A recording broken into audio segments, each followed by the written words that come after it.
লেখিকা সমাৰোহ সমিতিৰ সভানেত্ৰী ডক্টৰ চাৰু চুবুৰীয়া নাথ, বিশ্বনাথ লেখিকা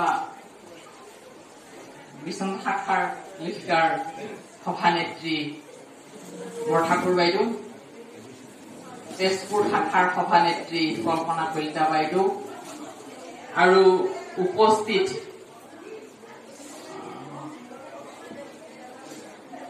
গোহাঁই বৰুৱা সাহিত্য সভাৰ সভাপতি সদানন্দ দাসদেৱ আৰু উপস্থিত মোৰ লেখিকাৰ বাইদেউসকল,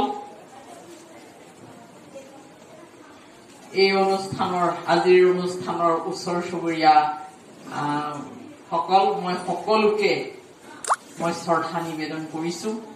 আচলতে এটা মোৰ সৌভাগ্যৰ কথা, এই 4-5 বছৰ মানে জন্মোৎসৱ, মানে উপজা দিন বুলি মই নকওঁ, জন্মোৎসৱত আমি ভাগ ল'ব পৰাটো আমাৰ সৌভাগ্যৰ কথা। আৰু সৌভাগ্যৰ কথা, তেখেতৰ লিখা গ্ৰন্থ এখনি, অনুবাদ গ্ৰন্থ এখনি আজি আমি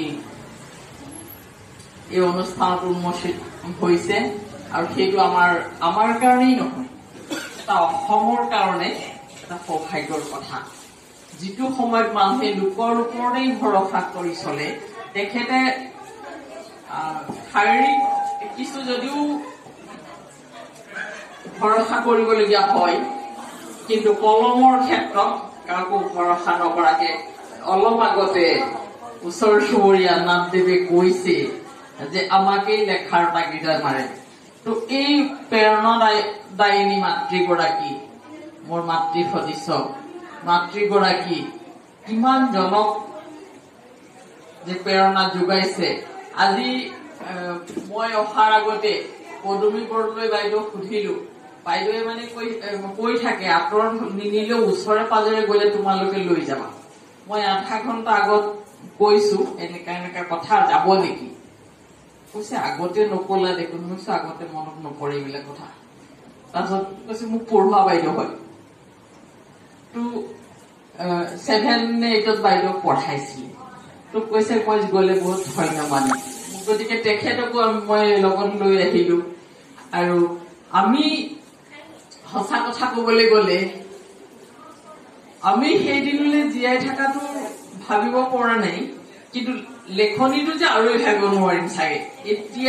এতিয়াই আমাৰ এলাহ, যথেষ্ট এলাহ আছে। আমি সাংগঠনিক যথেষ্ট কাম কৰো, কিন্তু নিজৰ সৃজনীমূলক কামৰ কাৰণে বহুত এলাহ, আধা খৰীয়াকে থওঁ। তো এই বাইদেউ আমাৰ প্ৰেৰণা।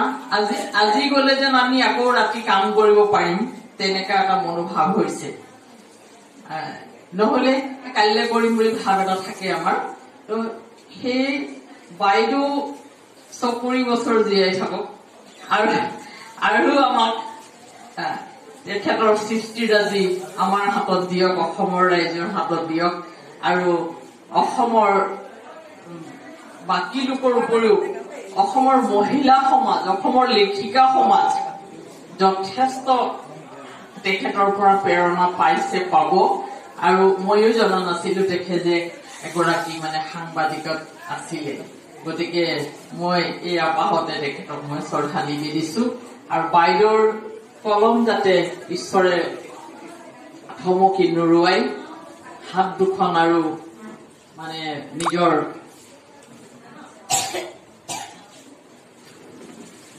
এই সৃষ্টিৰাজিৰ শক্তি ঠিকে থাকক, আমি আকৌ আশা কৰিছো। আৰু সৰ্বভাৰতীয় ভাষা, হিন্দীৰ নিচিনা ভাষা তেখেতে, যদিও আমি বিলাকো হিন্দী ঢেৰ ডিগ্ৰী চিগ্ৰী লোৱা আছিলে, আমি সেইবিলাক কেতিয়াবাই সামৰি থলো। গতিকে বাহিৰৰে যে মানে এই হিন্দীকো ৰাষ্ট্ৰভাষাৰ মানে ভাষাটো তেখেতে আমাৰ মাজত আজি দিব পাৰিছে, সেইটো মানে বহুত ডাঙৰ কথা। মই বিশেষ নকওঁ, বাইদেউক পুনৰ শ্ৰদ্ধা নিবেদিছো।